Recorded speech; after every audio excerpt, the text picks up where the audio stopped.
the one we're looking at this morning is this objection. You can't trust the Bible because it's been changed over the centuries, i.e., we're not really reading what was originally written. Now, firstly, let me say the Bible has come to us as a hugely influential world text. It is the book of books. It's had a profound impact wherever it's gone. It's been by far the best-selling and the most printed book in world history. And even in post-Christian countries where Christianity seems to be on the wane, it is still an immensely popular book. What is it about this book?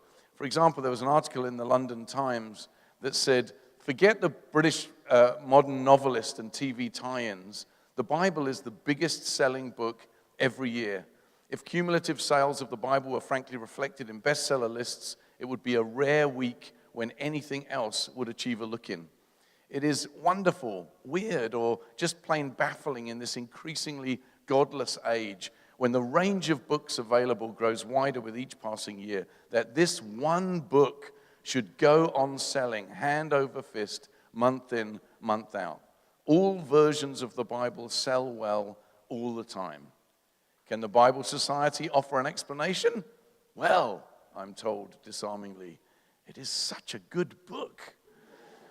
Now, although the Bible is one book, it is, of course, a collection of 66 books written over a 1,600-year period by 40 different authors. And yet the consistency of its theme and of its teaching and of its purpose is impressive.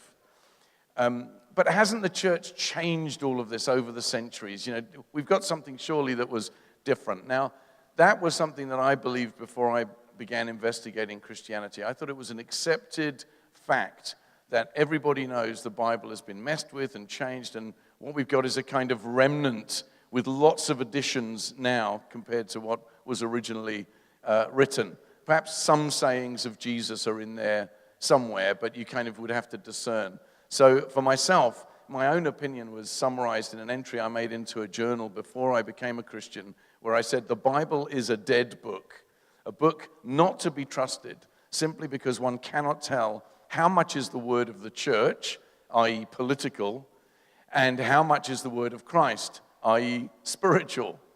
But the Bible is a studyable book. That was my opinion. English scholar Amy Orr Ewing writes the following: the integrity of any ancient writing is determined by the number of documented manuscripts or fragments of manuscripts that still exist. For example, there are less than 10 existing copies of the ancient manuscripts of Plato.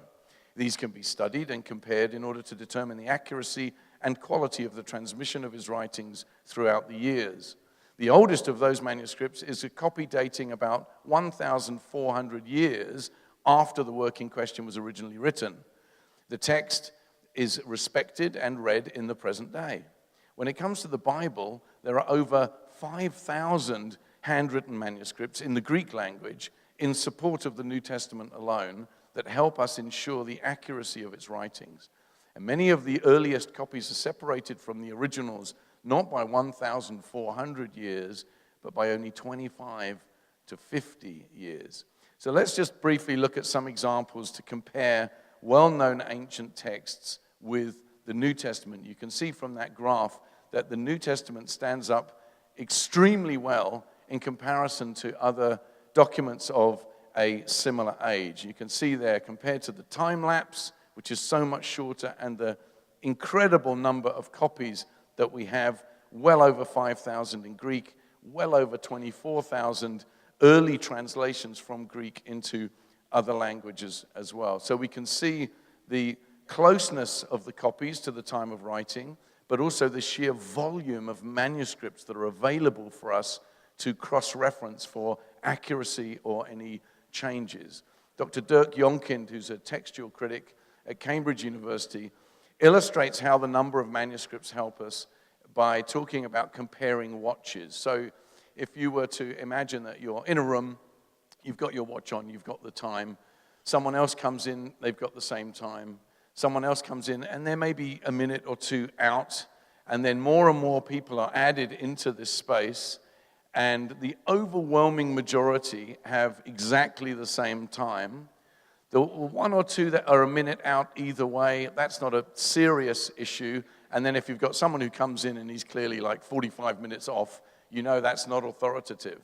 That's a helpful illustration to enable us to see how the New Testament actually stands up in terms of determining its accuracy. It's a huge advantage. The occasional differences that pop up amongst these thousands of manuscripts are genuinely minor, like the difference in spelling between American spelling and the real spelling of words, labor, savior, neighbor, and so on. These are just minor, genuinely minor. So the evidence overwhelmingly points to the fact that we have what was originally written. Professor Bruce Metzger of Princeton says, the quantity of New Testament material is almost embarrassing in comparison with other works of antiquity. In addition to Greek manuscripts, we also have translations of the Gospels into other languages at a relatively early time. And beyond that, we have what may be called secondary translations made a little later, and a lot of others, a great variety. Now, this is interesting. Even if we had no Greek manuscripts today, and we do, nearly 6,000, by piecing together the information from these translations from the Greek from a relatively early date, we could actually reproduce the contents of the New Testament. And then he says, in addition to that, even if we lost all the Greek manuscripts and the early translations, we could still reproduce the contents of the New Testament from the multiplicity of quotations in commentaries, sermons, letters, and so forth of the early church fathers.